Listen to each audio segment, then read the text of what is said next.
From The West Wing to the Mighty Ducks, from Apocalypse, now to the Breakfast Club, our next guests are two Hollywood legends, and they also happen to be father and son. Please welcome Martin Sheen and Emilio Estevez. It's so cool to have you two here together. Thank you. Welcome to the happy place. Great to be here. Do you feel all the love? Feeling the love. Guys. Feeling the love. Wow. Wow. All right. So you guys must love working together. But he's the only one that hires me these days. Oh! Have you always been close? Yes. Yes. I think we've sort of felt more like friends than father. I mean, he had me when I was, you were 21? I was 21. Yeah. 21. I had oh, there was a, oh, there we are, yeah. Precious. Yeah. There was a mysterious kind of feeling I had that I knew him long before he arrived. I knew him all my life. I just didn't know when he was going to show up. When he showed up, I said, "Oh, you're the guy." Okay. Oh, yeah. I love that. Yeah. And my mother Janet, and my dad and I were sort of a unit, right? We were like, in early days in New York. We were just like this, the three of us, sort of getting evicted from one place to another, and watching him sort of struggle as an actor. And my mom was a struggling artist. So my formative years were watching these two amazing artists kind of work through their lives and try to raise now, 4 kids in New York City. And they were not easy times. Amazing. And Martin, you brought your whole family to work with you?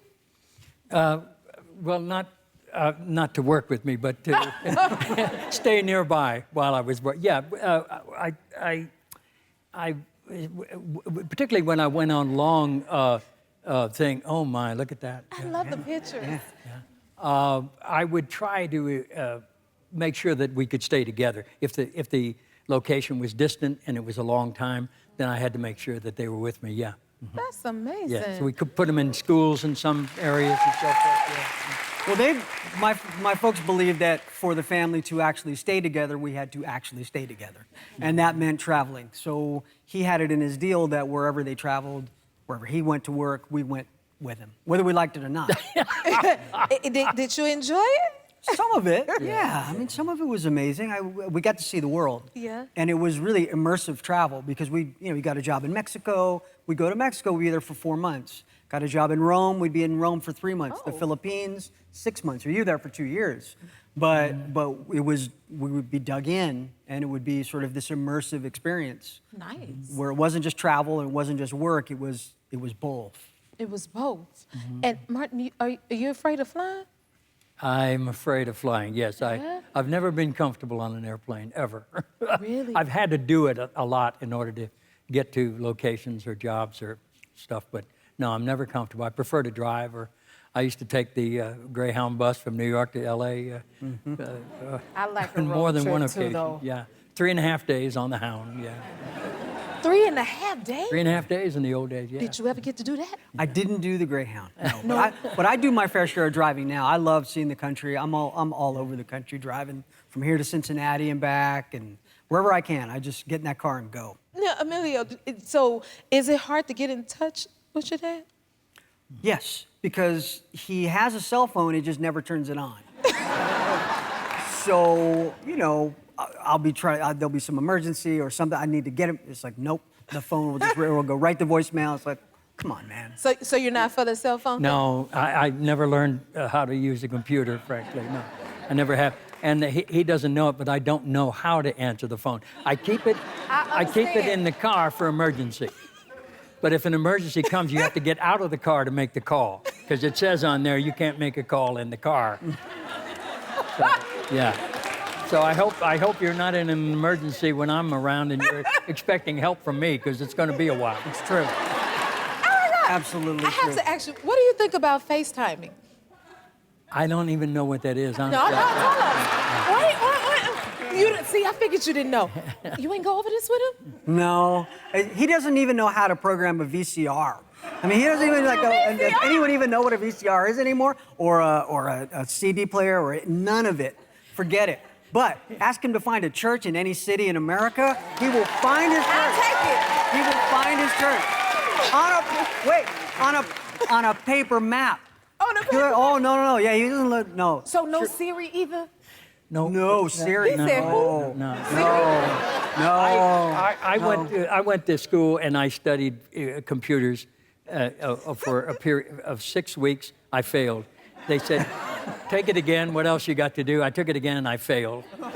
And when the semester ended, they asked me to be in a photograph with, this was in Ireland, the National University of Ireland. And they asked me to be in a photograph. And I said, well, I didn't graduate there. They said, it doesn't matter. You don't have to make your living with a computer. So they gave me a certificate. So you said, forget that. Your movie, The Way, came out 12 years ago. What made you decide to put it out again?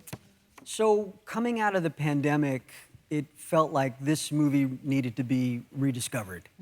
And I think people are hitting the reset button. I think they're trying to figure out what the next part of their lives are looking like. And this movie sort of feels like the kind of film that we need more than we've ever needed it, because it's about reflection, it's about self-examination, it's about taking a long walk and trying to figure out what your place is in the world. And it just feels more relevant now. And it's been sort of doing this kind of a 12-year marathon where people have been so changed by it. I mean, we get emails, and well, you don't get emails, but he still gets snail mail, and it's people saying this movie changed my life. Yeah. And how often do you get a chance to make a movie where people dial in and say, "Hey, man, your movie made an impact." You know, as an actor, as a singer, you do something that just connects with people, right? And it's profound. Love that. Yeah. That's impactful. It's about community. You know, all of our journeys are really journeys to ourselves. And when we realize ourselves, we realize we are in each other. We can't separate ourselves. So this guy starts out on the journey not wanting to be bothered, and he becomes absorbed in the community of the communal, which is what happens to all. We can't live alone. We shouldn't. So it's about community. It's about connecting. All our journeys are really an effort to unite the will of the Spirit with the work of the flesh. So you're on this journey, you have to walk. Yes. It has to be a physical endurance, but at the same time, the nourishment and the journey is into your own heart. You gotta speak. Indeed.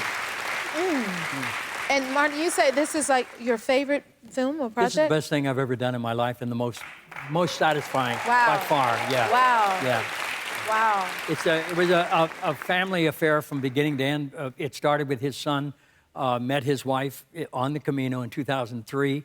I came home without Taylor. He said, where is he? I lost a son on the Camino. He started going over to examine the Camino and started writing this story. And that's what became The Way, eventually. If you like this video, smash that like button and subscribe to the Jennifer Hudson Show YouTube channel. Check your local listings or visit jenniferhudsonshow.com to see when you can watch full episodes in your area. And don't forget to sign up for the newsletter.